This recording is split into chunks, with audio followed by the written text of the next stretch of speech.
बिस्मिल्लाहिर्रहमानिर्रहीम अस्सलाम वालेकुम दोस्तों, तुसीं देखदे पे हो लुड्डन पंजाब टीवी ते मैं तुहाडा मेज़बान मुहम्मद अहमद।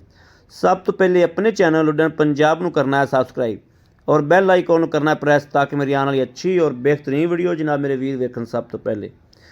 जनाब वीरां वास्ते दोस्तां ते भरावां वास्ते माशाअल्लाह माशाअल्लाह अज मुरत कड्ढी पूरी बाहर फिर के माशाअल्लाह सोना कड्ढिया वीरां वास्ते जिन्हों चोलस्तानी कहते हैं माशाअल्लाह। मगर भी वच्छी सूई खलीए ताज़ा जेर भी वीरां नूं विखावांगे तसल्ली करावांगे माशाअल्लाह। दूजा सूआ मूँह तो 6 दंद जनाब वीरां दे सामने। पहला बौला हालत चोना है जनाब, क्वालिटी वीरां दे सामने। कीमत 2,25,000 रुपया, कीमत 2,25,000 रुपया। थोड़ी घनी प्यार मुहब्बत विच जनाब। बाकी वीरां नूं कराने तसल्लियां इंशाअल्लाह। 0307 00 15 881 इस नंबर पर मेरे वीरा रबता करना है। बाकी वीरां तसल्लियां कराने इंशाअल्लाह।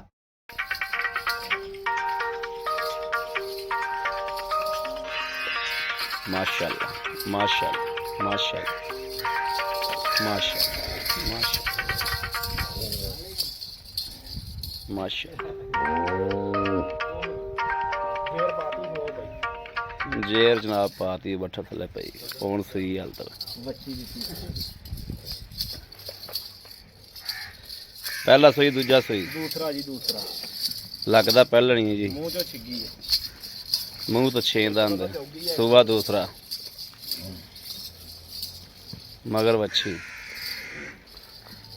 बहुत क्वालिटी आई दी। ये जी नस्ल बहुत घट लभदियां नहीं, चोलस्तानी तो लभदियां लेकिन ये घट बहुत लभदियां। माशाअल्लाह माशाअल्लाह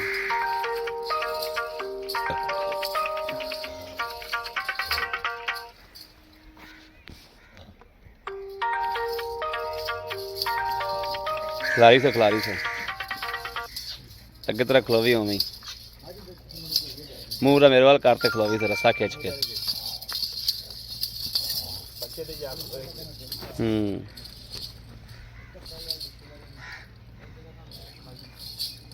बस छड़ रस्सा ढिला छड़ दे।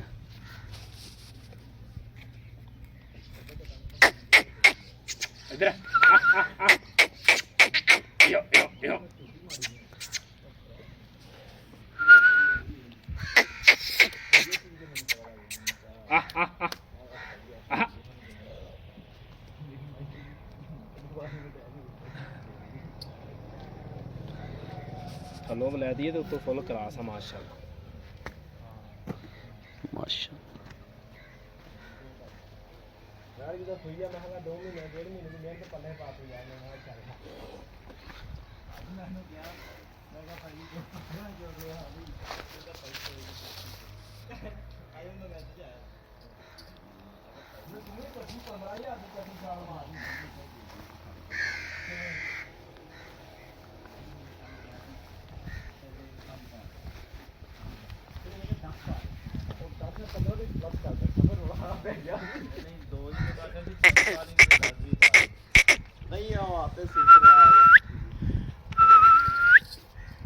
ਉਹਨੇ ਗਾਂ ਦੇ ਇੱਕ ਤੇ ਕੰਨੀ ਵਾਲਾ ਦੰਦ ਟੁੱਟਿਆ, ਦੂਸਰੀ ਗੱਲ ਗਾਂ ਦੇ ਮੂੰਹ ਤੇ ਚਿੱਟੇ ਵਾਲ ਆਏ ਹੋਏ ਆ, ਪੱਕੀ ਗਾਂ ਵਾ। ਮੈਂ ਕਿਹਾ 15 ਨਹੀਂ ਕਹਿਣਾ ਭਾਈ ਆ ਗਏ, ਮੈਂ ਕਹਿੰਦਾ ਨਹੀਂ